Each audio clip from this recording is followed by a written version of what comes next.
Well, good morning, everybody. Good morning, good afternoon, good evening, wherever you are. Welcome, welcome, welcome, and thanks to everybody who took their time and their energy to strap this thing together so that we could all be here. I'm thinking my reception. I'm looking really slow on my camera, like I'm moving slow or something. But I'm thinking that I'm just going to do this, and if you need to shut me off or whatever, I don't want you to miss my Renoir though here behind me. With Zoom, we've always really wanted to work hard at our background. So some guy down in the corner sold me this Renoir for $10, and I thought that's a hell of a deal. So I've got this behind me. He lives in a tent, but he needed the $10 probably more than I needed the painting. But I needed something for you guys today for Zoom. So you get to admire my Monet or Renoir or whatever it was he said it was. It's nice. So I got a pretty daunting task here, really, to go first with my friends and my mentors and my like we have this collegial relationship where we bounce stuff off of each other. And I just want to quickly say, I don't think Charlie and Chris and Peter, I don't know if he's here yet, know in any way, shape, or form how much they've influenced me, my recovery, my sobriety, by virtue of these messages that get passed along on recordings and tapes. And since that time, they've become my friends, and I so enjoy the continuity of our relationship over all of these years, getting sober and maybe a little less violent about it and all that kind of stuff. I really enjoy that part of being sober. There's much more peace in my life. Hey, Chris, there's a lot more peace in our life today than there used to be. And I want to share some of that with you because we're talking about a treasure map. We're talking about, it was a very interesting sort of topic arrangement that we were going for here, and it was the people that pulled the Fellowship of the Spirit conference together that came up with this idea, and it's a wonderful idea. And I hope that if there's anybody new here today, is that you can get drawn in by our energy, because sometimes it's going to sound like we're talking a little beyond not drinking, but we're not. We're really talking about this insidious disease, the mania that comes along with being an alcoholic and an untreated alcoholic, and how we can discover some form of resolution around that and enjoy a life. And there's a journey there, and that journey is like seeking, and we're seeking the treasure. And I think that it's hard not to sort of examine a little bit about what that is, have a conversation about what that is. But you need to know a little bit about me. I drank like an alcoholic when I started. I couldn't stop, and I couldn't stay stopped. It's just, I had lots of reasons in between my first drink and my last drink to stop, and I just couldn't do it. When I was actively participating in my own drinking life, crime and violence and all kinds of insidious behavior became just a normal way of life to me. And our book tells us that our alcoholic lives seem like the only normal. And going to prison and being on parole and all that stuff was just normal. Having that calamity and that stuff, court dates, it's not unusual for me to wear a jacket and tie. That's just why they don't stay on long. It's the only time I ever wore that stuff. But so that was my drinking life. And I come from alcoholism. I come from a home that was wrought with violence and fun and dancing and music and cops and beatings. And that was the home I was raised in, this Irish Catholic home. And I wouldn't change it for the world. Now, that's after conversations with Sandy Beach. That's not when I first got sober. I was a poster boy for the Children's Aid Society, and you guys were all patting me on the back, you poor thing. And as a great big 220-pound man out of prison, I really liked your compassion and your affection. So I even beefed it up a little bit about how crazy it was. So that stuff has all changed. And that's why when we're talking about this stuff so many years later, it's coming from a perspective of what I used to know, which is pretty much all wrong. My current agnosticism, which is just stuff I haven't found out wrong yet, and the stuff that I'm sitting today thinking about tomorrow that's going to be wrong too. And I spend every day spiritually just trying to discover what old ideas I've been wrong about. And it's how I get to this place where there's not a lot of conflict, there's not a lot of disorganization in my life.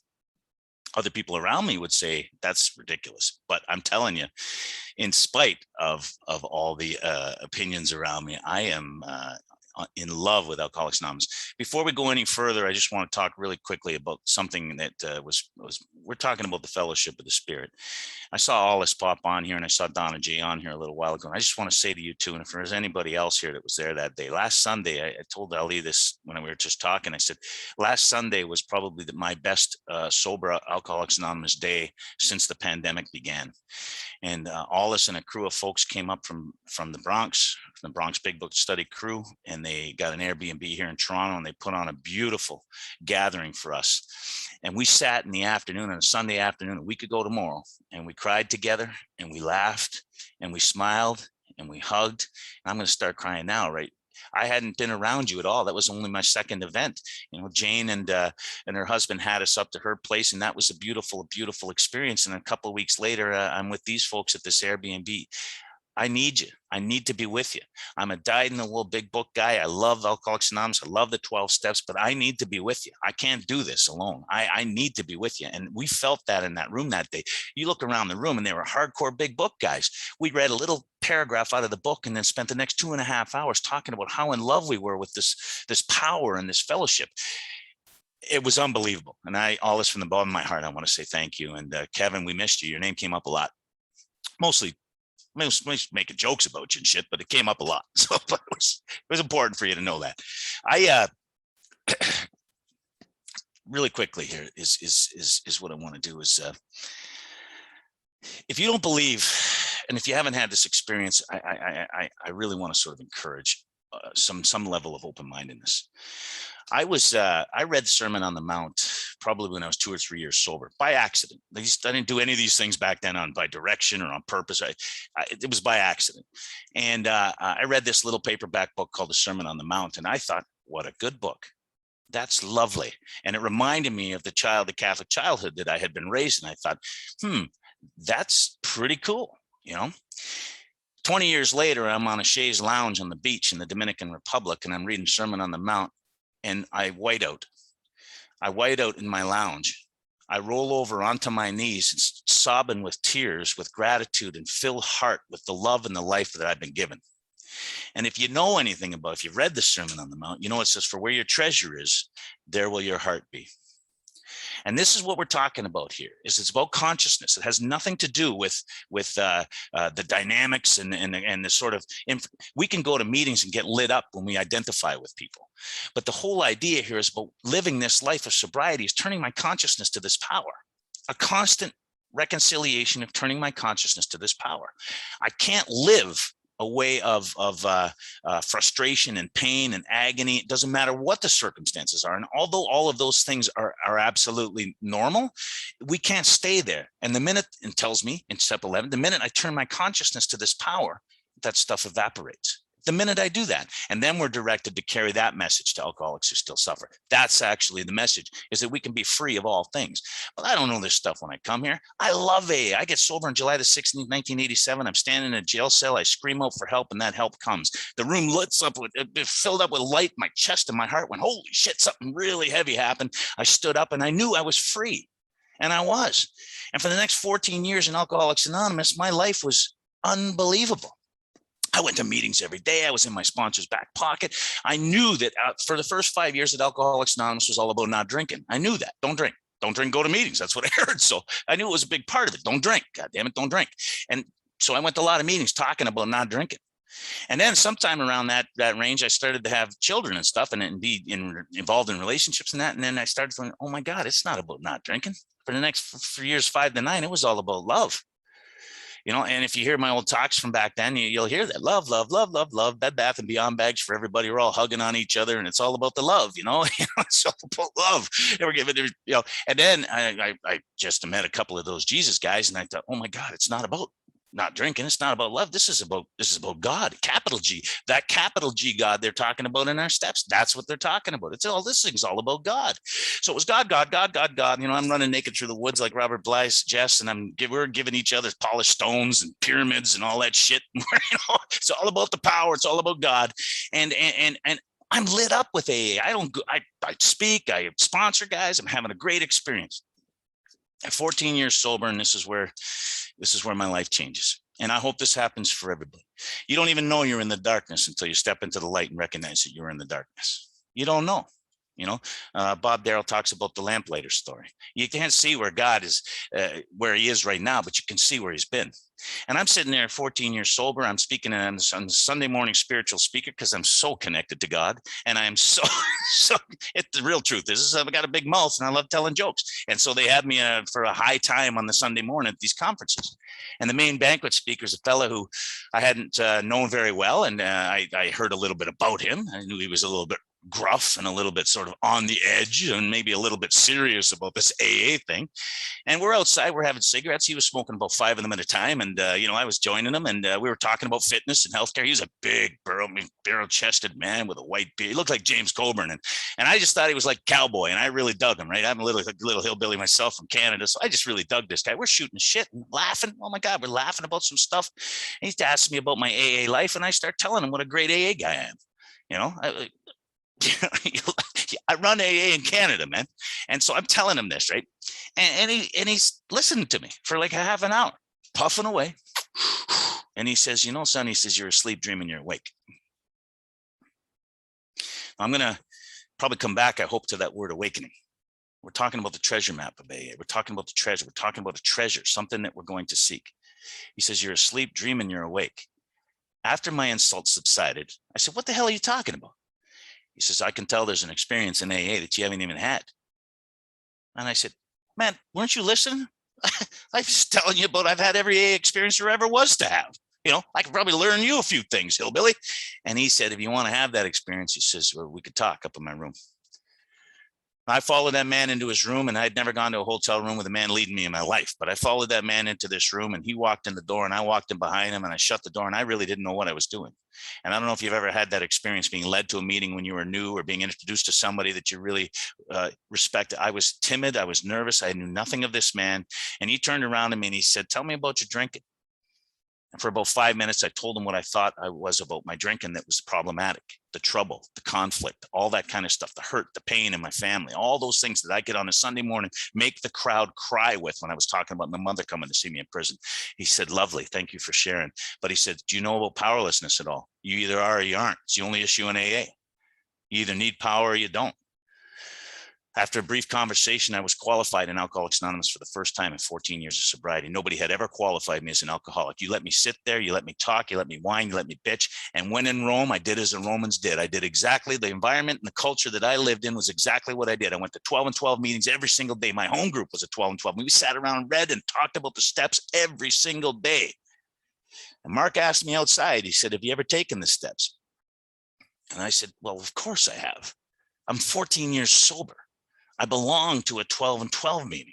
We read the steps every week. He said, ask you if you studied them. Have you ever taken them?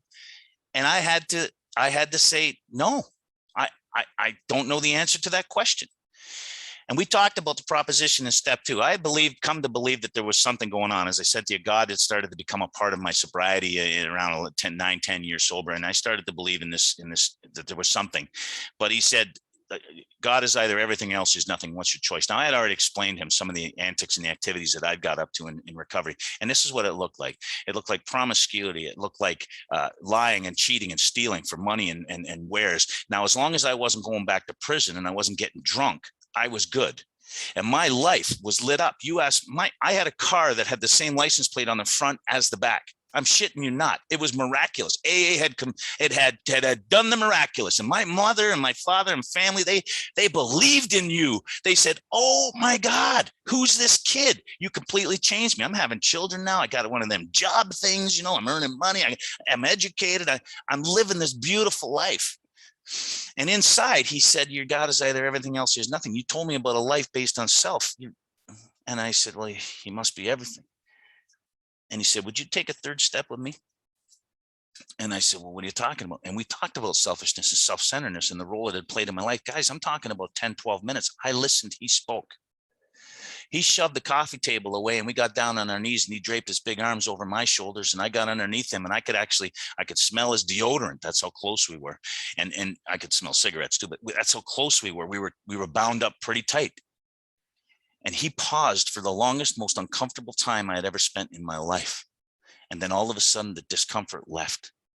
And he said, God, I offer myself to thee to build with me and do with me as thou wilt.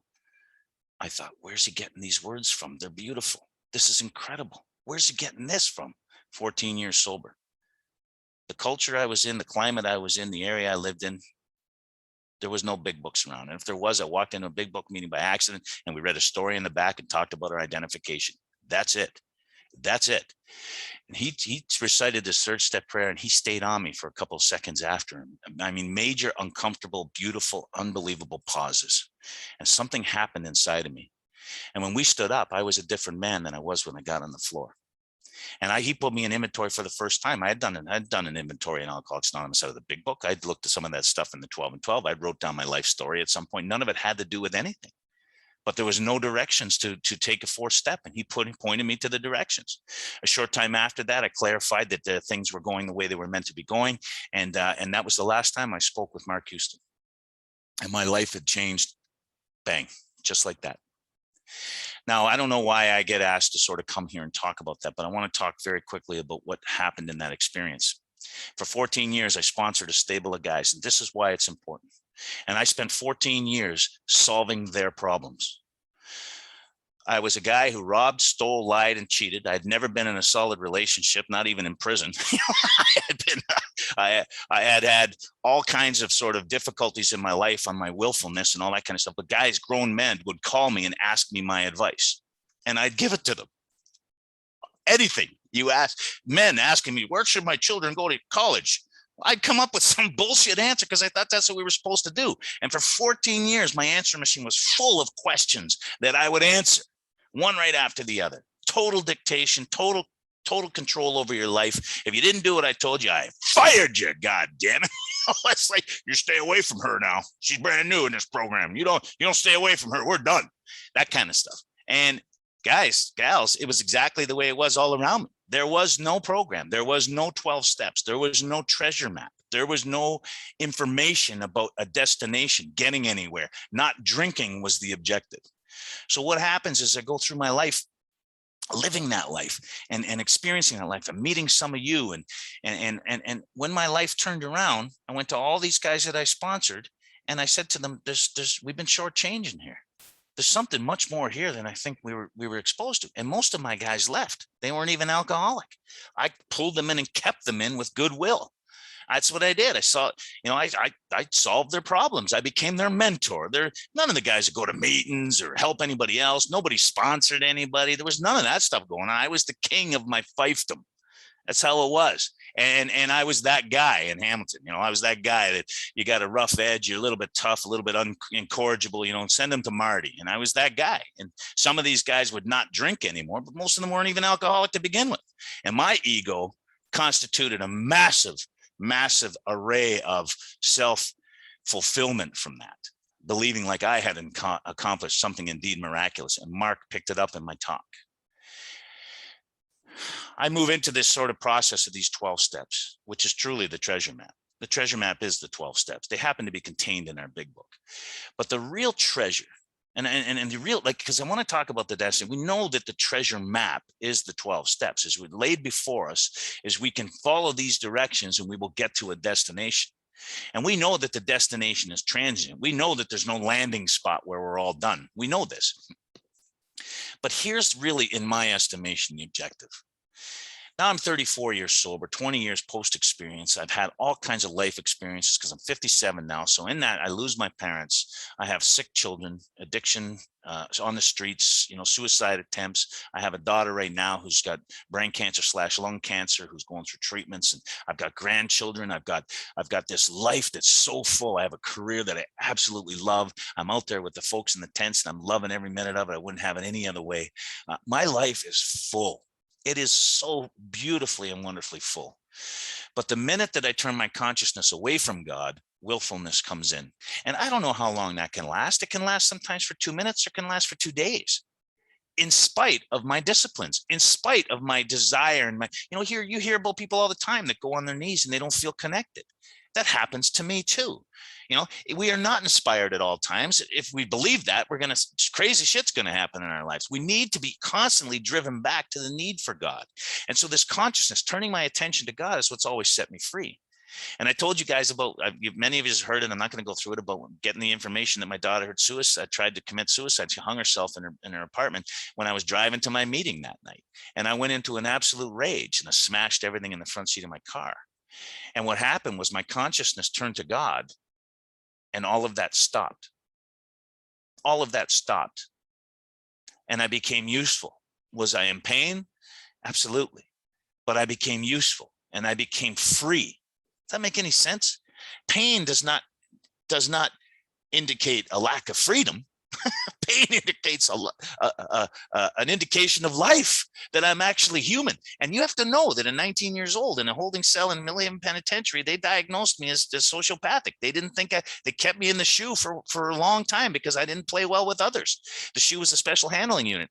Two reasons. One, I was a kid. And secondly, it was like, I didn't play well with others. And now all these years later, I've got this fulfillment coming inside of me about love and care and compassion for other human beings. And so turning my consciousness to God becomes the objective. It is what I seek. And where is it that we seek that? Where is it that we seek that? Deep down inside ourselves is where we seek that. Our lives are blocked and obstructed by pomp and calamity and worship. Pomp is thinking I know shit I don't know. You know, that's why what I know yesterday doesn't mean anything. And calamity is the trouble, the crisis that gets dropped on your plate, and you make big deals out of everything, when in fact, I don't know what difficulty you're having today, but I challenge people with this all the time. I want you to go back to November the 20th, 2020, and tell me what was going wrong that day. And 99% of you won't be able to remember it, but God damn it, it was terrible. You know, it was terrible. It was life-changing, but you won't be able to remember it because here we are. Our consciousness gets changed. And I'm sitting here today, and these elements and these things that I'm talking to you about are yesterday. My daughter Dana was, a week ago Sunday, found out that she had tumors in her lungs. She's got lung cancer too, on top of her brain cancer. Don't tell me about the power of this program and the power of these steps and the power of this God that I've been connected to. You can't. Because the minute that I'm there for my daughter, she weeps in my arms. We ask what we can do. We ask how we can be of service. How can we help? What can we do? And then I turn my consciousness to God and say, hello, God, I need you here. I need you here. And all of a sudden, things become somewhat okay.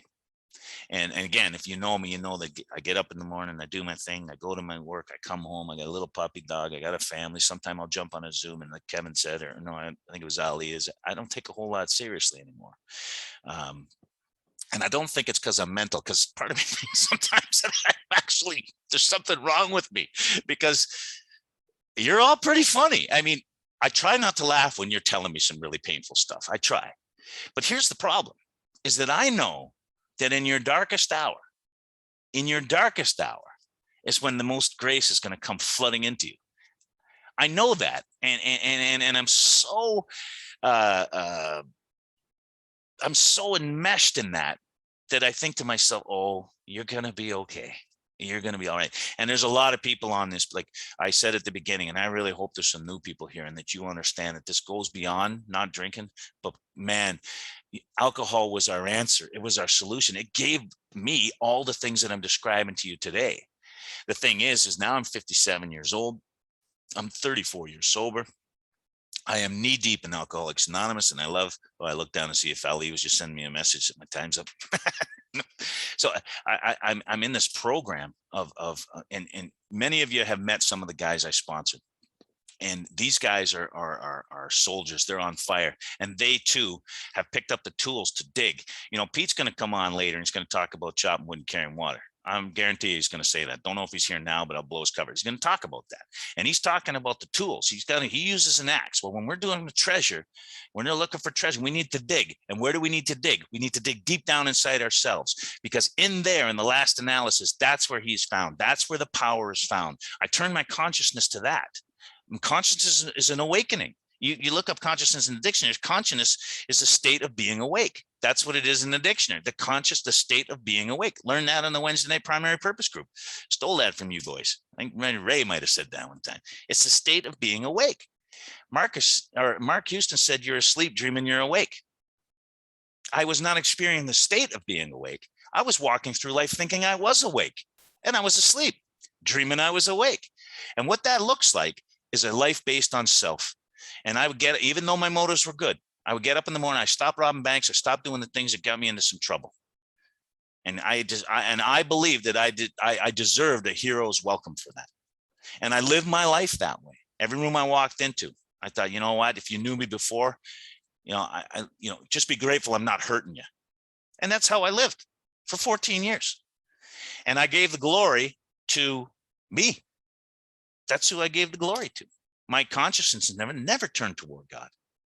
And so I believe, this is what I believe, is that without the big book and without going through these 12 steps as outlined in the big book, is that I didn't have a map. I didn't have anything. I had, Charlie and I were laughing about this just a little while ago. It's like you go into you can't, there's some guys that'll say, you can starve reading the menu, right? And it'd be the same as a treasure map. Is you can sit there and stare at the treasure map all day long, but nothing's going to happen unless you get that shovel out and start digging. Nothing's going to happen unless you start, you're not going to happen. So I think to myself, and I said this to Charlie, I said, okay, so you can starve reading the menu, but you can walk into a restaurant and not have a menu and just do what everybody else is there doing. And that's what happened to me for 14 years. And I was asleep, dreaming I was awake. It's not anybody's fault. That's Alcoholics Anonymous groupthink. That's pockets. There's these areas, these places that don't want to hear the kinds of things that we talk about. They don't want to talk about that stuff. And it's not because it's just like, no. This is and enthusiasts around the 12 steps of Alcoholics Anonymous, they seem to be on fire. They seem to be lit up. They seem to be really, really driven towards carrying this message. That's the last thing I'll say. Living that life based on self, smack dab in the middle of Alcoholics Anonymous for 14 years and having a stable of sponsees, I did not have a transmittable message. The minute that Mark set me on my feet and I drove into these 12 steps after that, now I started to carry the message of the 12 steps to alcoholics. Having had the spiritual experience myself as a result of those, I started carrying that message. And that message had depth and weight. That message had purpose. That message had an effect. Just talk to the guys I sponsor. I just so enjoyed, Ali, with sitting with Kuna the other day, like 3 weeks sober and just loving on him and stuff like that and enjoying, and here's a guy who's going to get it one day and it's going to be powerful. And this is the message we carry, is that you too can step from the darkness to the light. There is no other message. There is no other message through this process. You can stay in the comatose state, just going through the motions. You can stay in that state for a long time, but until you awaken. Now, here's the thing, and really quickly, and I think I'm done, right? I'm pretty done, right?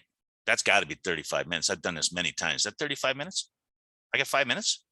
All right. What am I going to talk about now? I get really excited there. I got 5 minutes. Let me think.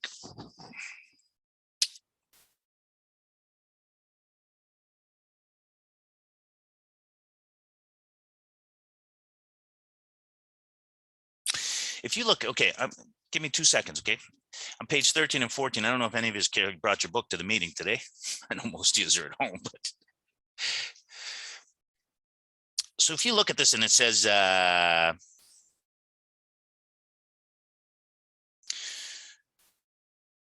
it is there.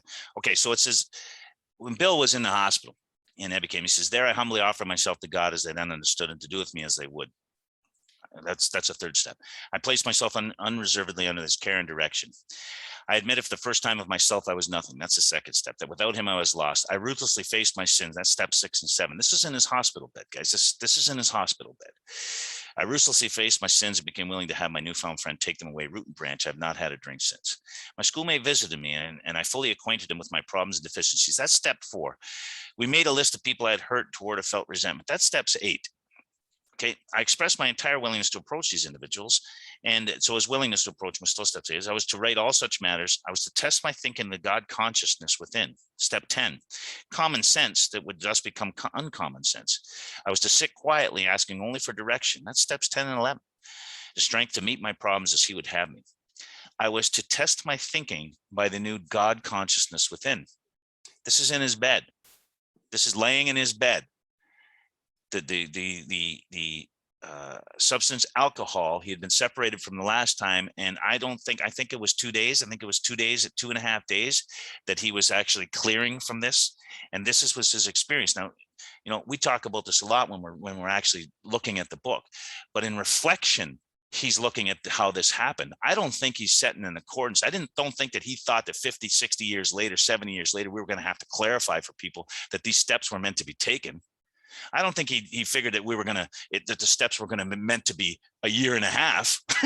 I don't think he thought that. I think when he was looking back and someone said, "Holy shit, Bill, you're a drunk, you're a piss tank. How did you get sober?" And he said, "There I humbly offered myself to God." And as I understood him, and this was in his hospital bed.